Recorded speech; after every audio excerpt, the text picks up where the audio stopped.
Трябва първо да сте здрави, за да започнете всъщност да отслабвате.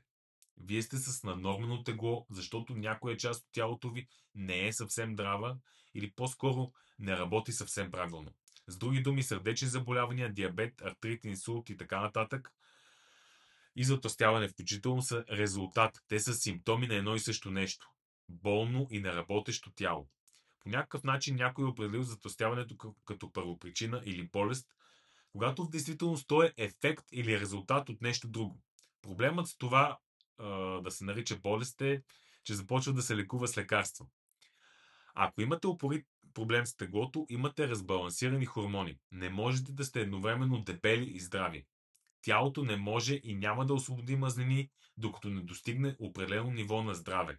Може да принудите тялото си да отслабне, като вземате потискащи апетита лекарства или добавки, пиете шейкове с високо съдържание на фруктозен сироп или гладувате.